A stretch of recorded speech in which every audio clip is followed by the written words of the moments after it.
Welcome to Did You Know? Podcast, your host, Richard Utley, dedicated to the African American viewers. The program is aimed to celebrate African American culture and deal with the real and relevant topics that impact the everyday lives of the African American community through frank and insightful dialogue with local and national influencers. Every day, there is another horrible, discouraging news story, directly or indirectly, impacting African Americans. But we need to look at the shining stars in the galaxy of Black America. It is time to tell our story.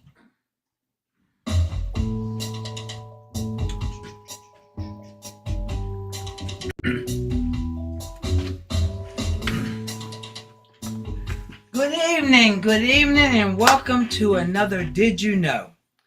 Well, this has been a very interesting week, hasn't it, ladies and gentlemen?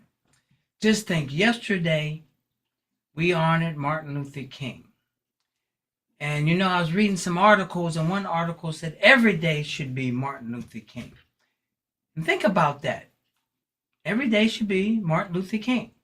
Why just celebrate a person on one day? We should do good things all year long. We should help people all year long. And one of the real issues, and I think it's very important, is that when we talk about Martin Luther King and what he believed in, and when people say that, if you remember his great speech, he said he wanted people to be looked at not by the color of their skin, but the content, the character of who they are. And as I listen to that and as I think about it, I think about all this DEI stuff and all this woke stuff. And, to me, that is just craziness. We should deal with people as how we want to be treated and how people treat us. I've always been a big component when I hear about DEI and talk about affirmative action and things of that nature. And sometimes I think it gets a bad rap. I don't think anybody wants to hire anybody that's not qualified. If you can't do the job, then you shouldn't get the job. I don't care if you're green, white, purple, orange. If you can't do the job, you should not get the job. And I just think that when the whole concept of affirmative action first started, it was really trying to get a foothold on where we were and to grow from it. It wasn't to become a handicap.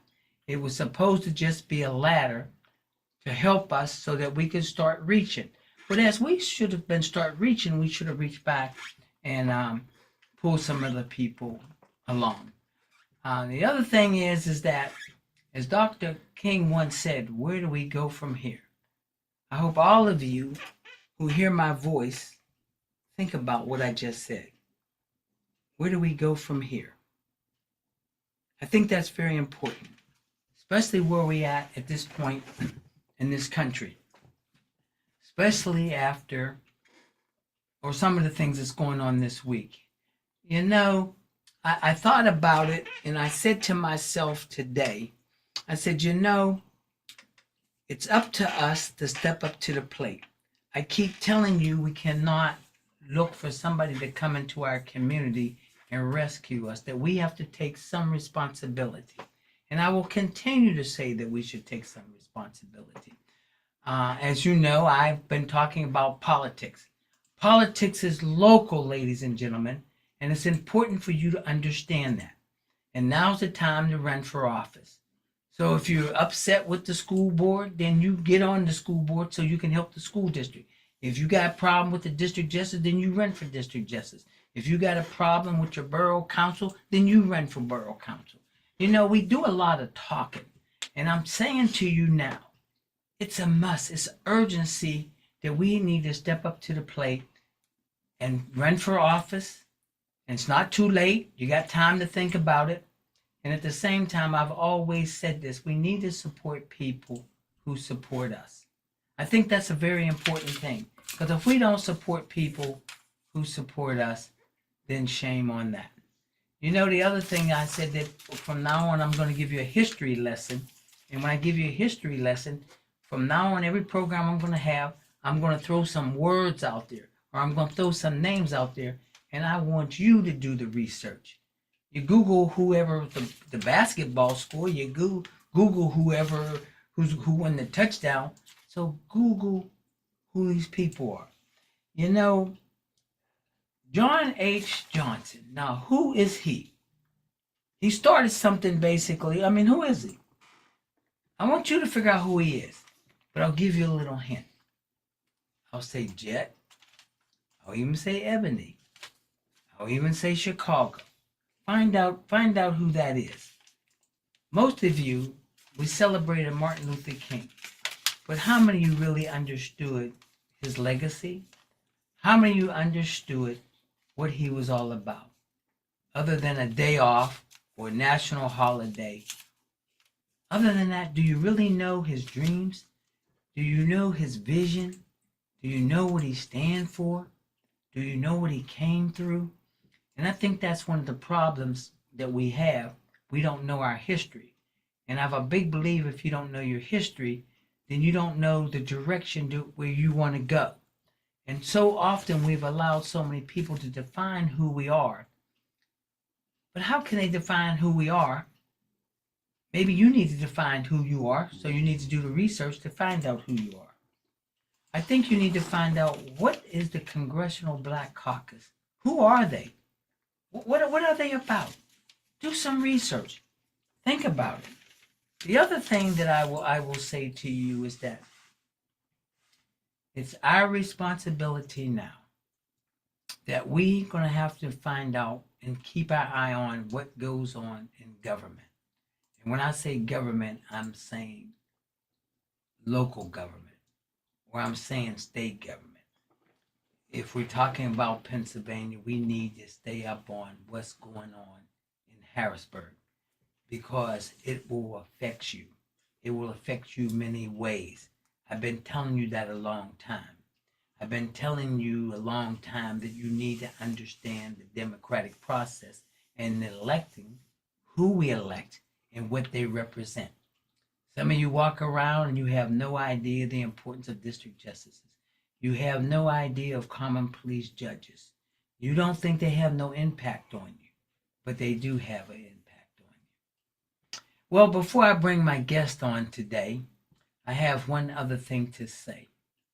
And all of you probably won't be surprised, because you know I'm very opinionated. And I'm going to say this today, and I'm going to move on. Now, we know we had a president that was sworn in yesterday, and we know that Donald Trump, roughly about 1,500 criminals who stormed the Capitol on January the 6th, you know he pardoned them. But I want to put it in perspective for you.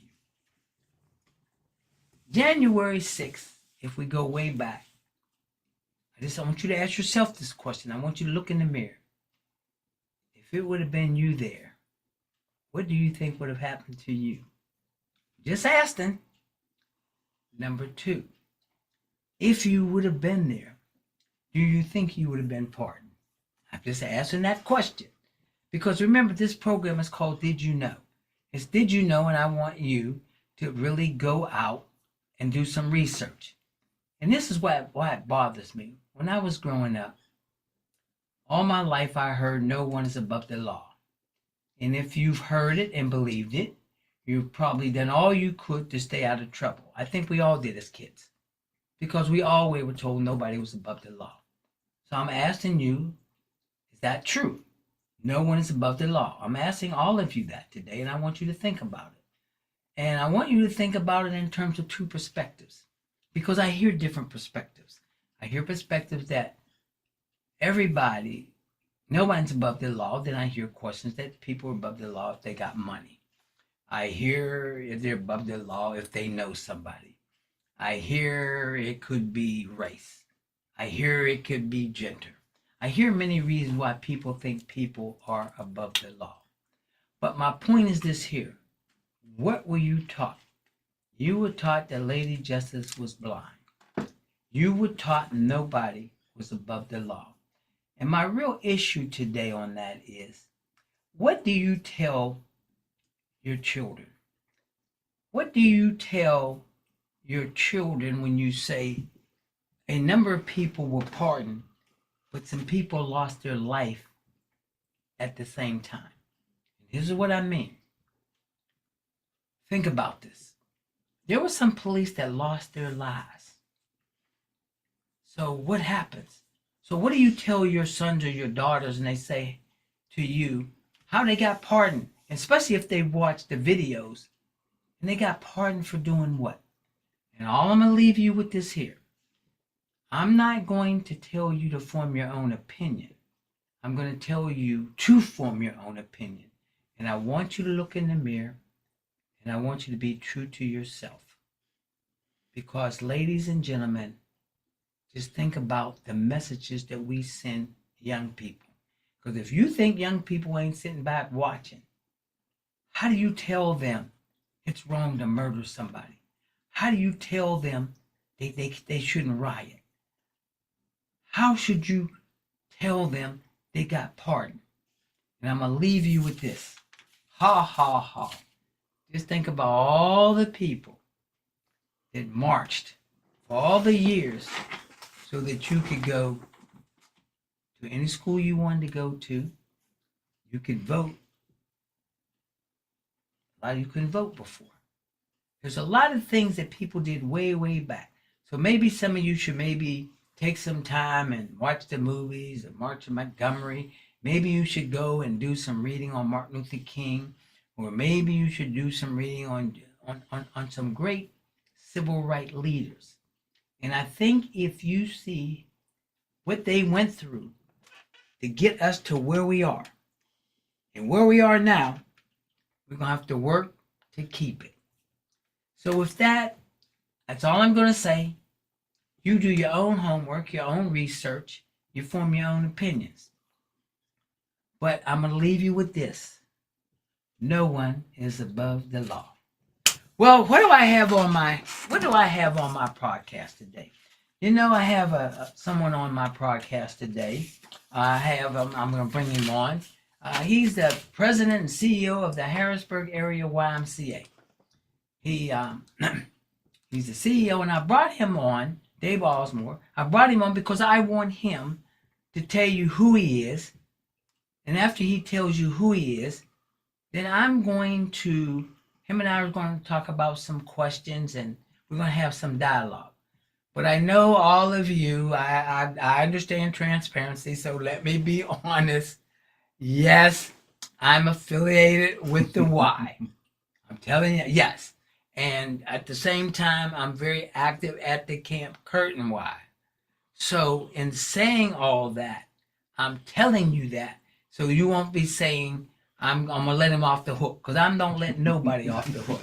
So, Dave, would you please tell my audience who you are? Absolutely. Richard, thank you for the opportunity to be here. David OZMORE, I've been in the YMCA for 32 years as a professional. It's my only calling, really. My father was a Southern Baptist minister. We grew up in the D.C. suburbs, and so I'm pretty close to home now. My mom lives in Richmond to this day. Married with 3 beautiful daughters. They're all grown, in college or out of college. 2 beautiful granddaughters that live in Philly. So it's really exciting to move to Harrisburg and be able to be a little bit closer to your grandchildren. But 32 years in the YMCA. I started in Raleigh, North Carolina. Became addicted to the mission of the YMCA, which is to serve all. To welcome people into fellowship, and I found what I consider to be community ministry. It's not church ministry, it's not evangelical ministry, but it's community ministry.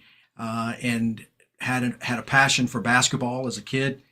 Went off to play in college, and just decided that I wanted to use the vehicle of sports to connect to kids and connect to citizens, and the YMCA was that vehicle for me. Started in Raleigh, worked in the Greensboro market, worked in the Charlotte market, and had my first chance to be a CEO in New Orleans, Louisiana, after Hurricane Katrina, and had an unbelievable experience in New Orleans. Worked in Louisville, Kentucky, and now here I am in Harrisburg, Pennsylvania. So glad to be here. Let me ask you I got some questions I want to ask you. One of the first questions I want to ask you is the YMCA still religious? Each community gets to define the mission statement of the YMCA is to put Christian principles into practice through programs that build a healthy spirit, mind, and body for all. And so the individual that walks through the door or has a relationship with the Y gets to define that. But each community, the board of directors, the CEO, and the staff get to determine how the mission comes to life. In a lot of ways, in modern times, the Christian mission is in the boardroom or it's in a meeting, but it's not in the community. And so what I mean by that is we don't evangelize in the Y. We don't pray with kids. But you will see us post Bible scriptures in the hallway or have a Bible in our chapels. You'll hear us talk about the golden rule and do unto others, as you mentioned in your entry. So the YMCA tries to walk the talk. Okay, you say that. You say that, and I guess the reason I'm asking you that is because one of the things I hear, and I believe as well, is that there's something missing in the community. There's something about respect, love, caring. So could you talk about that first? And then after you talk about that first, that's the first thing I want you to talk about is love, respect, and caring. And then how do you think that we can kind of work on that? The YMCA absolutely believes, as I mentioned, the golden rule, respect, responsibility. We each have responsibility to each other, to protect each other, to protect our families, to care for our community, care for the environment, care for our friends. So honesty, telling each other the truth, being good, sportsmanship on the basketball court or on the soccer field. The values that we teach our kids and the way that we carry ourselves in the facility. I remember as a young program director, if I was in the gym, everyone knew there was no cursing on the basketball court. That's hard for kids that want to hoop and want to play ball. But it was a standard that I wanted to set at the YMCA that, yes, you can do that on the street. Yes, you can do that maybe in high school or in middle school, but you're not going to do it in the Y. There's a respect that you need to show to little kids that are in the hallway of the YMCA, for example. How can we get better? Our community needs us. Whether it's the lack of church attendance. Like I mentioned, I'm the son of a preacher, and it would really hurt my father's heart, who passed away 20 years ago. It would hurt his heart to know that in 2025, regular church attendance is below 50%. And so where are individuals getting values education? Where are they being taught to be a part of a community means to treat others with respect? Where are they being taught to work for something bigger than themselves? We've added the term faith in a lot of YMCA conversations. That could mean Hinduism, it could mean the Muslim faith, it could mean the Jewish faith, but we want to stress that Jews, Christians, Muslims need to come together in peace, need to come together in love and respect. I love the words that you chose, Richard, because they do connect to the YMCA. How do we set examples? And I tell our staff all the time that unfortunately we're 24/7 ambassadors for the Y. And that means that you have a responsibility when you're in the neighborhood, when you're taking on positions of leadership, when you're disciplining your kids in the store. We have to always remember that we're working for someone greater than ourselves. I know that you have a tough job, but I'm gonna go a little deeper because let's just talk. Let's be real here.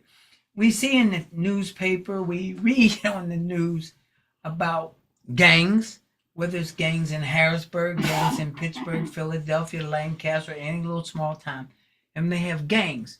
And I was watching a TV program talk about gangs and what was gangs looking for and how they were able to connect. And I keep hearing that gangs and the reason people join gangs is because it reminds them of a family, or they want to be a family. So, knowing all that, what do you think we should do? We've got to empower role models. We've got to empower young adults that believe in the values that we hold dear as a community. We hold things like safety is something that we strive for in our communities. We parenting. I think you're right. When a young man, a young woman chooses to join a gang, there's a void in their life, and it can be the lack of parental role models. It could be the lack of structure or discipline in their home. And so, how do churches and organizations like the YMCA, the Boys and Girls Club, the Girl Scouts, the Boy Scouts, how do all of these organizations take the opportunities that they have for mentorship, for discipleship, and hold young men and young women accountable to a higher standard? It's not there's no glory in it, because we're not flashing money to these kids. But there's love, and there's caring, there's respect, all of the values that I grew up with, that you grew up with, that my parents demanded that I live my life with.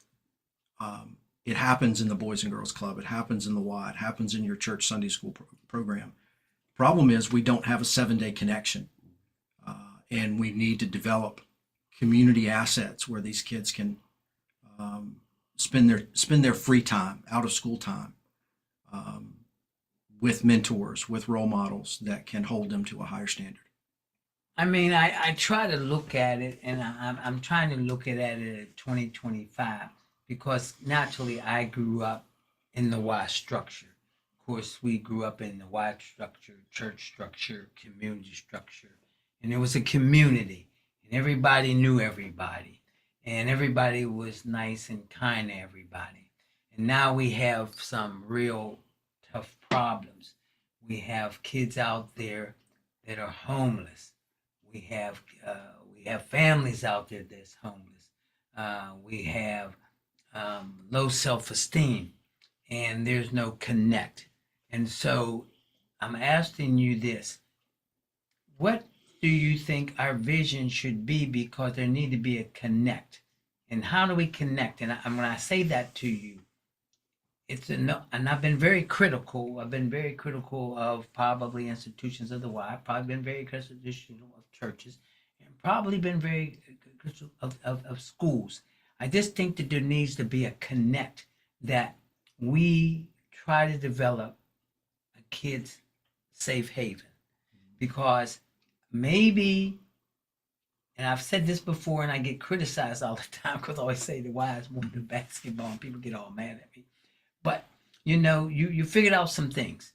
You realize that maybe you should have a program, and I think you were talking about it before. They may not be aware of it, about feeding kids, and the importance of giving them a meal, and the importance of giving them a safe haven, because a lot of these kids want to participate, but it always comes back to the peer pressure. So what do you think we need to do in terms of peer pressure, in terms of young people?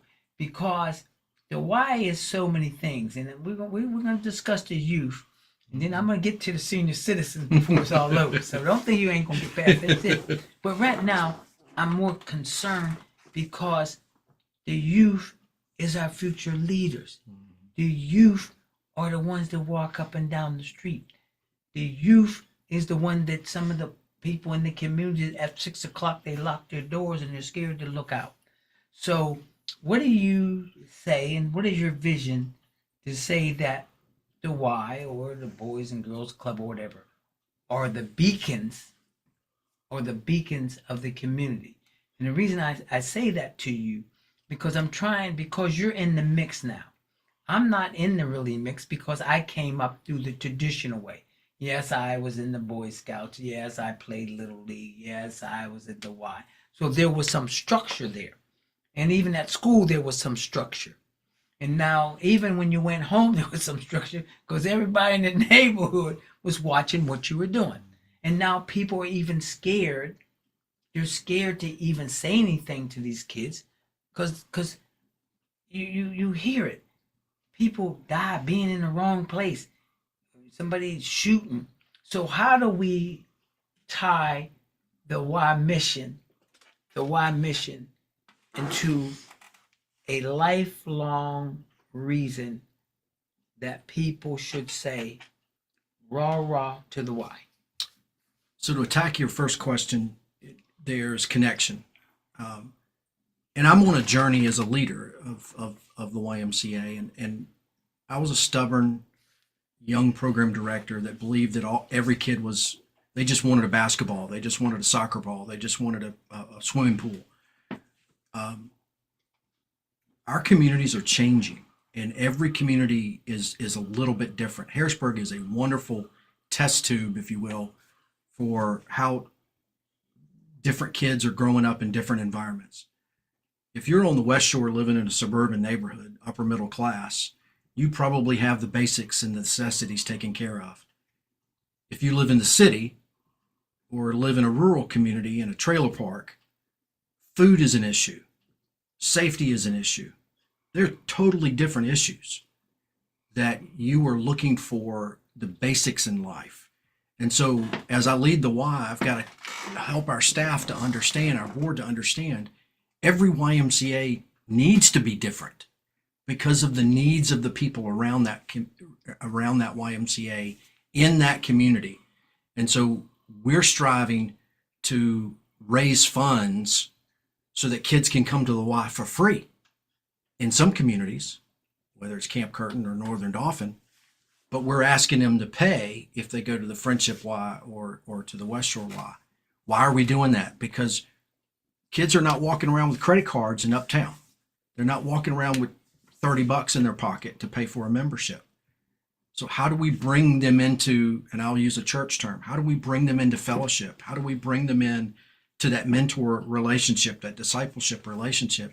The only way to get them in the door is to entice them. And so we're trying to create a safe haven where kids after school have technology and podcasting equipment and music, a recording studio and guitar lessons and PCs to work on their homework, computer labs. Yes, basketball, but also mentors, fitness equipment that they can challenge themselves with mentors and trainers, and then cap the day off with a meal where all the kids can come together and respect community and enjoy a meal together. So it's nutritious. It's filling them up for the evening and helping them get a good start to the next day. That program is going to look completely different than a program that happens on the West Shore or at the Friendship Y in youth and government, where kids are going through mock legislature at the state capitol, or competing on a swim team. Camp Curtin Y doesn't even have a swimming pool anymore, so it's completely different than it was years past. So I think we're all evolving and trying to determine first what are the community needs, and then secondly, how does the Y create programs and opportunities for kids, and then supplement that with resources, finding the funding that will help us pay for the staff that it will take to do a good job on a daily basis. Oh, you'll probably like my response and question to what I'm getting ready to bring up. Since you were talking about funding, I think I would like for you to explain to the audience the funding of the Y. And the reason why I want you to explain the funding of the Y is because you do have a thing that you call capital campaign. You have a thing that you go out and you ask people to give. And maybe some of my audience don't really understand that you can give. And if you give to the Y and you give to the Camp Curtin or you give to Northern Dauphin or whatever, that helps kids. Because I think sometimes everybody thinks that the Y runs on its own. I get criticism about the Camp Curtin Y sometime because they think it should be open 24/7. And I ask them who gonna pay for it 24/7, but they don't have no answers. So I'd like for you, I'm gonna give you your opportunity now, and we're gonna get back in the nitty gritty here, but I'm gonna give you your opportunity to go ahead and sell the why, but explain why they can give, because it's important. Because like you said, we should step up, and I'm very critical of this. In our community, we need to do a better job of stepping up and putting our little dollars. 50 cents here, 50 cents here, it equals out to $1.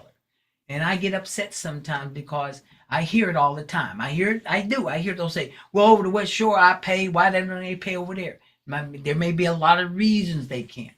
So if there's a lot of reasons they can't, then maybe we should help them attain that goal. Yeah, the Harrisburg area YMCA is a family of 6. So there's 6 branches, and we pool all of our resources. So some parts of that family are very profitable. It could be the West Shore YMCA makes $500,000 every year. It could be one of those YMCAs is struggling, like the Northern Dauphin Y in a very small community of Elizabethville, and they lose $50,000, but the West Shore Y covers it. The Friendship Y makes a lot of money, and it covers for the losses at the Camp Curtin Y or the East Shore Y. So we operate much like a family. If you imagine any franchise that you can think of, McDonald's or Truist Bank, they're for profit, but they run the same structure. We're a nonprofit. Doesn't mean that we shouldn't make $1. It means that we put every profit that we have back into our facilities, back into higher wages. We reinvest the profits of our YMCA back into the nonprofit itself. There are no stockholders in a nonprofit organization. So a family of 6, Northern Dauphin, the West Shore Y, the Friendship Y, Camp Curtin, East Shore, and we have a non-facility called the Center for Healthy Living that does some health department type work, health promotion type work. So 6 unique branches in large communities and small communities, but all of our staff work together in a collaborative effort to promote all of our YMCAs. And my job is to make sure that the lights are turned on, that the lights stay on, our employees have the resources they need to do their job, and we serve the youngest of children all the way to the most senior adult. Well, I'm glad you brought that up, because I think that I'm very critical. We have to pay our fair share. And, a lot of y'all who grew up in the Y, and the Y was your beacon, you forgot about the Y, or the Boys Club, or the Salvation Army, because they all were out there, but they guided you. So maybe you might want to just say, you know what, I haven't been to a Y in 10 years, 15, 20 years. Go up there and visit. Go up there and check it out. And maybe, you might want to help a kid in a program. Maybe they're not as fortunate as you were when you were growing up. And their family may not be as well off as we are. And I'm going to continue to preach. We got to reach back and we got to pull up. Just like I believe in entrepreneurship, I believe that we need to get entrepreneurs and develop businesses and hire people in the community and give them good jobs at a decent wage. Because you have to go back and you have to look at the alternative. I'm going to change the subject a little bit. What are some of the pitfalls you have now? Because the Y and the Boys Club and the Boys Club, and probably Salvation Army used to be the 3 that was so active in terms of activities and gyms and that. And now you got all these other organizations out there. So how are you trying to make study either grow or maintain? Yeah, and again, it goes back to how is the community changing and how are we responding to that? In the last 15 to 20 years, childcare has become a major issue. Stable childcare after school time, before school time in the schools. The Y is the leading childcare provider in the state of Pennsylvania, but also in the country. Summer camps, academic enrichment programs through our STEM programs, and we run a wonderful summer camp at the Camp Curtin YMCA that's free of charge. We still participate in youth sports. We run basketball camps. A lot of the elite kids have gone on to play AAU basketball or play on travel teams in every sport. So we've lost competitive volleyball in some respects, baseball, soccer, and basketball. We're really good in the developmental stages for younger children, teaching them the fundamentals of the game, introducing them to competition. But a lot of times those kids branch off and do the competitive thing as they hit middle school ages. We do a lot of aquatic work around around our area. In the 3 counties that we serve, we have one of the largest swim teams, competitive swimming clubs in the area, and so that's a huge program for us. We do youth and government, where we teach kids the legislative process and teach them how bills become laws, and we help them to go through mock legislature once a year. We have programs like the Achievers program. Used to be called Black Achievers, but in Harrisburg we call it the Achievers program. But it's for people of color, kids of color, that we want to teach them career development skills. We want to teach them how to find a mentor in the community, whether it's in the banking field or the healthcare field or the government field or in entrepreneurship. We want to teach kids to aspire to careers in the field of law or field of medicine. So we want to introduce them to professional mentors. We want to get them out of Harrisburg and get them on a college campus, let them see the HBCUs on the East Coast. Before COVID, we were taking 50, 60 kids every spring on a bus tour of HBCUs from Atlanta all the way to Baltimore.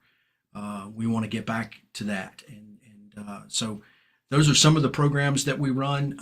A lot of health promotion programs, a lot of evidence-based health initiatives, diabetes prevention, childhood obesity prevention, arthritis management. All of these programs that we do free of charge. The cancer rehabilitation program used to be called the Live Strong program, but it takes cancer survivors and helps each individual regain their strength, find new friends, and find connection to their community as they recover spiritually as well as emotionally and physically. We have veterans programs that we serve. We have traditional housing programs where we're helping adults that are one step above homelessness. We partner with the Harrisburg Food Pantry. Richard, you know, that's a new addition to the Camp Curtin YMCA. The Harrisburg Food Pantry, a fellow nonprofit organization, is now housed within the Y. And our vision is we want every YMCA to have integral partners in the building where the community can come to the YMCA and get more than just health and wellness or aquatics or sports, but they can actually receive vital services through the YMCA. And it's my dream that the East Shore YMCA one day will have a health clinic. It's my dream that the West Shore YMCA will have a service provider for autistic children. So each of the YMCA's, it's our goal to find community partners that will enhance the quality of life in that community.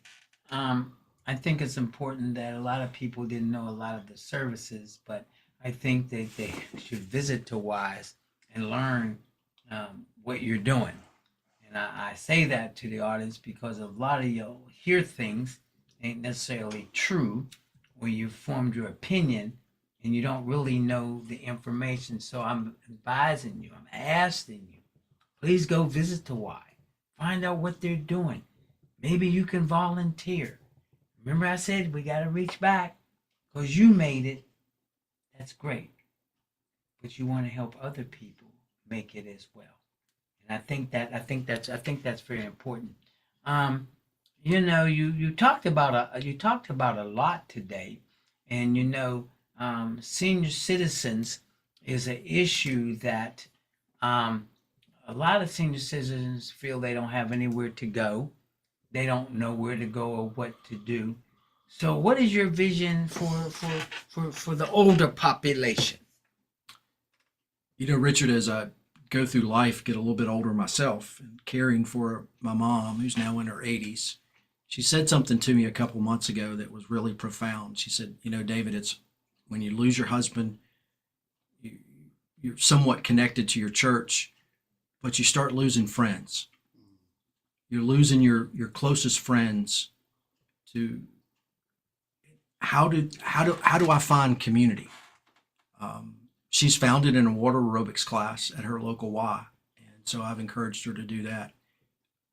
I want to help every senior citizen find their social connection, to whether it's over a cup of coffee in the lobby, whether it's through a Bible study in the chapel, whether it's through a fitness class or a cancer rehabilitation program, whether it's volunteerism that you mentioned, driving a group of people to a show in Lancaster, or to a Broadway show in New York, or visiting the nation's capital, to go on a museum tour, the Smithsonian tour that we do with seniors. How do we combat social isolation? COVID realized for a lot of YMCAs, we had to call and check in on our seniors because they were the most vulnerable from COVID-19, but yet they were the first ones to return. When the doors opened in Pennsylvania, seniors were back in force, and they wanted their connection, they wanted their friends, they wanted their class, they wanted their routine back. And it's, again, it starts with a cup of coffee in the lobby, and it's conversation, but it's connection more so than anything else.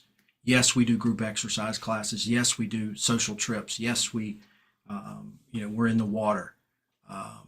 Yes, we allow seniors to volunteer and read to kids, or be a mentor to children in the after-school program. But it's really about their social connection and making sure they feel comfortable in community as the world changes around them. I go back to my mom's story. How do I connect to community when my best friends are passing away?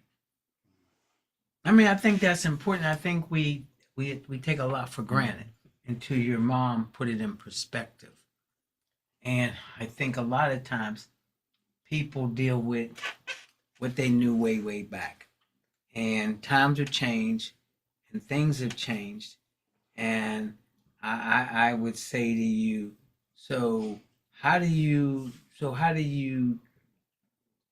what's the difference? I'll do it this way. So somebody says, well, I want to exercise. What do you see in terms of growth, in terms of saying, come to the YMCA opposed to going to Crunch or whatever? Well, community is the biggest separator between those box stores. We call them box stores, Mm-hmm. Planet Fitness, or they perform a service in the community, but we think we go several steps further.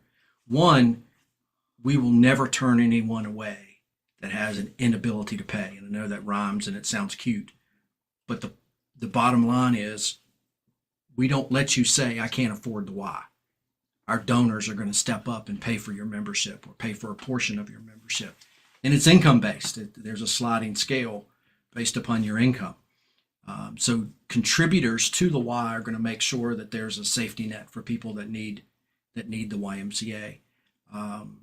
We're just not going to let you, fall through the cracks, if you will. If you lose a job or you lose a spouse, the Y will step in with a temporary scholarship to make sure you stay until you get back on your feet. There's a relationship that you develop at the Y that you can't develop at a box store, at a box fitness center. We have the stability of our staff, the people that have been working with us in our YMCA 35, 37, 38 years. It's remarkable. People come to work for our Y and stay forever. People don't realize, Richard, there's some stats that I wanted to share. That Sure, please. People don't realize that we're a $19.5 million organization. we're a large employer in this community, over 700 employees. And so just in the staff alone, you can connect to people and find friends. And we employ people. We have lifeguards that are over 70 years of age, which is really cool. We have front desk employees, volunteers in our child watch and our nurseries that are senior citizens. And so finding your community as a senior citizen, you can do that as a member, you can do that as a volunteer, you can do that as a staff member. I think it's important, and I'm glad you said that, but I think also I'd like for you to articulate just a little bit more, because people think that you're money driven. They think that you have a lot of money. And the reason I'm saying that, because I've heard it. I've heard people say, well, why don't they do this? They got all this money, they get all this money. And maybe you need to just quickly explain to them some of your costs. Because I think people drive up and they see the why, but they don't understand the cost. They don't think about, you have to pay for the lights, or you don't have to pay for the insurance. So would you please explain that to my audience so they can get a picture that everything is not free? Yeah, I mentioned that we will generate $19.5 million in sales. That's a lot of money. But we also, to run the 6 YMCAs that we operate, we spend over $10 million in salaries. So over half of the money that we generate goes to our people.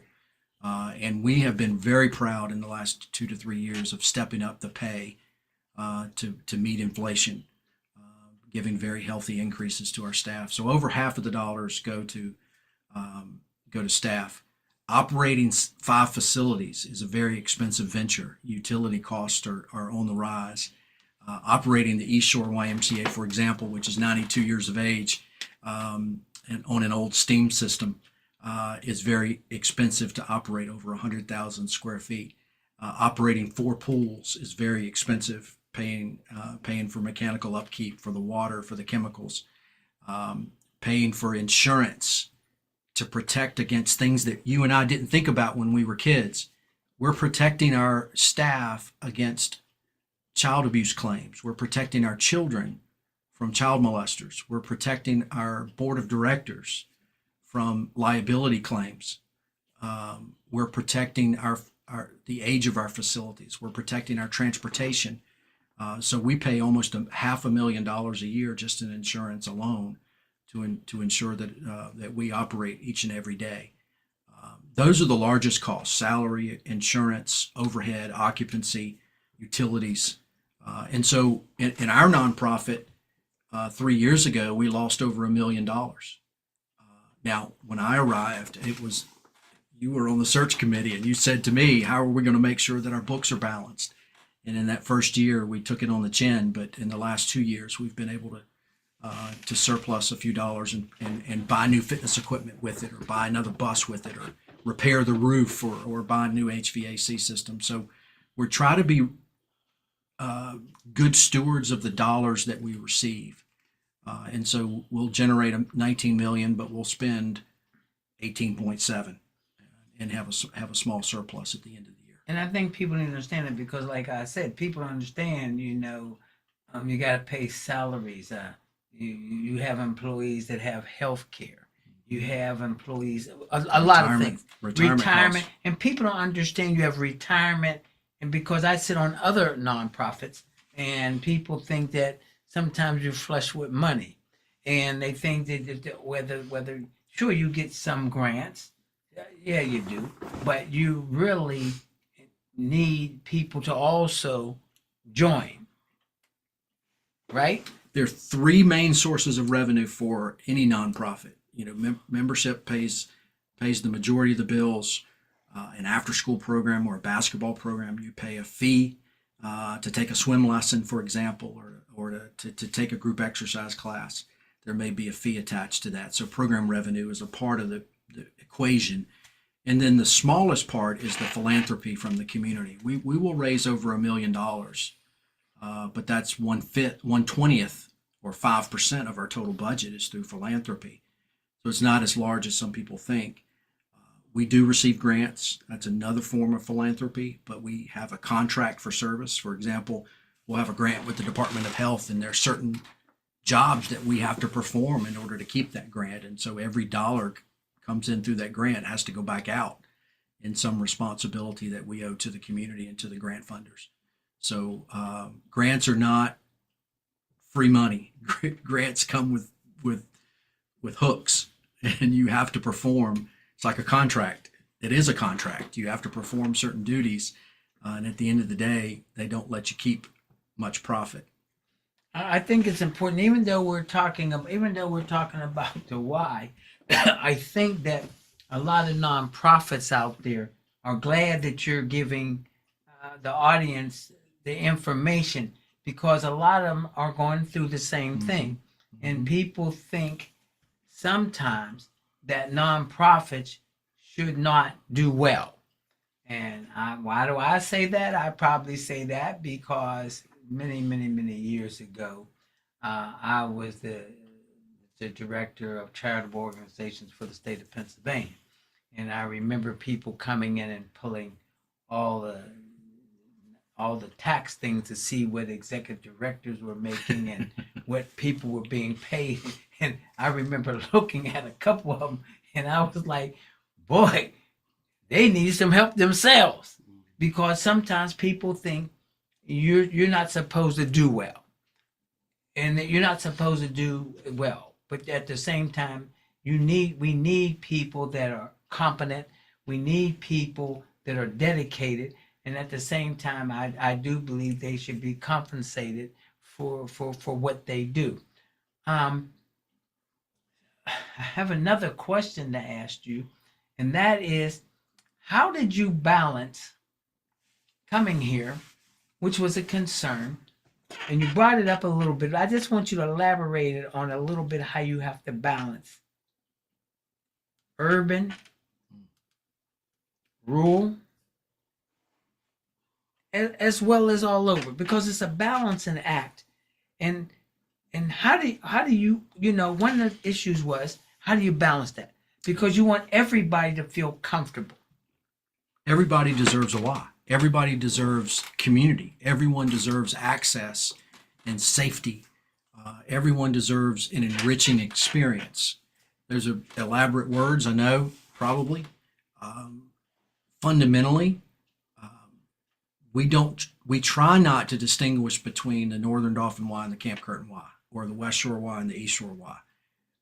We try to provide similar services where we can, and then we try to provide mission-based services like after-school programs and summer camps and food security for kids, or scholarships for youth basketball. We try to provide those opportunities as we need it. We need some of our YMCAs to be successful to cover up for YMCAs that may not be as successful.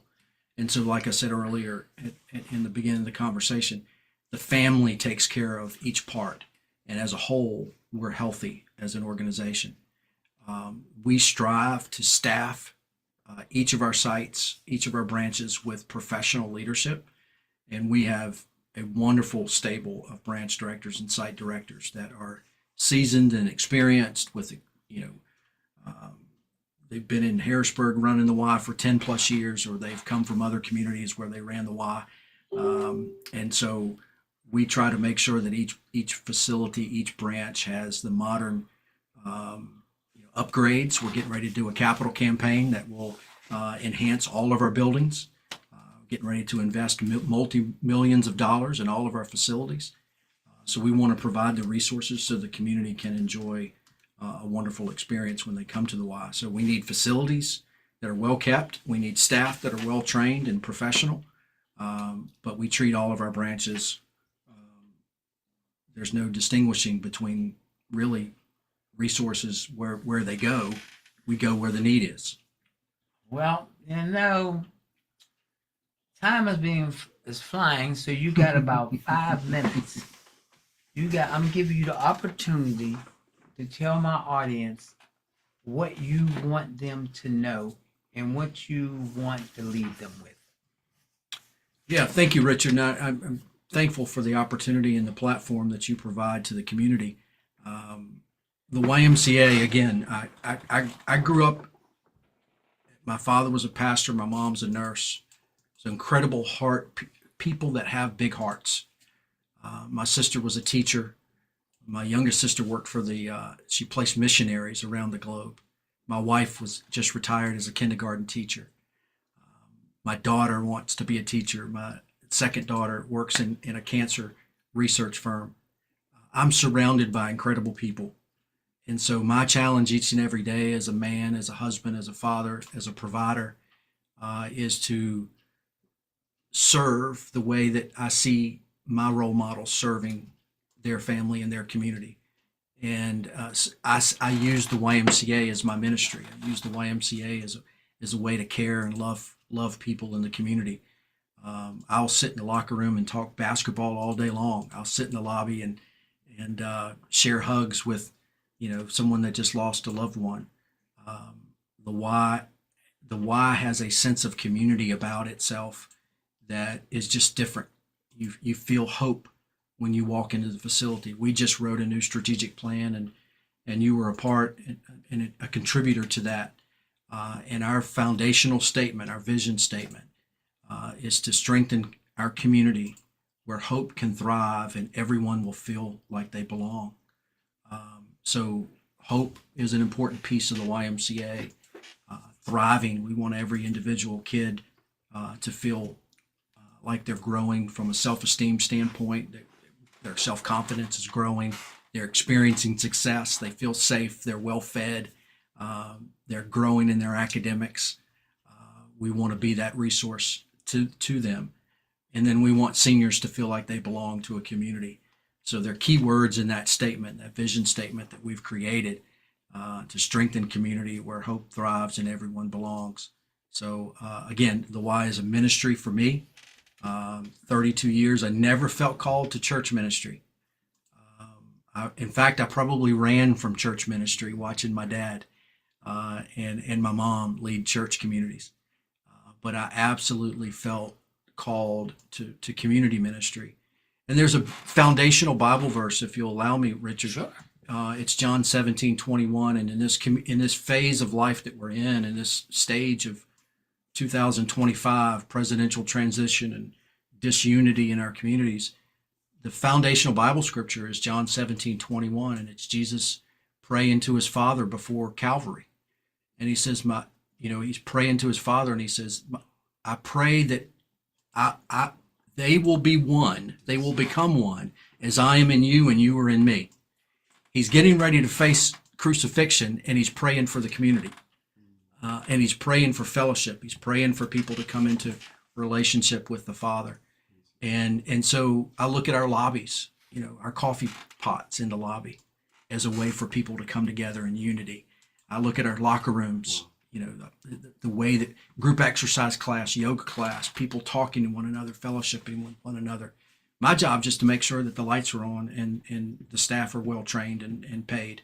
But the real magic is when you come into the facility and you can connect with your friends, and your family grows because of their relationship with the YMCA, or we create memories for your grandkids.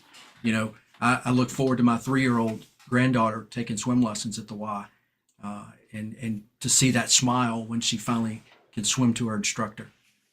That's what the Y is all about. Well, I'm reading some of my comments.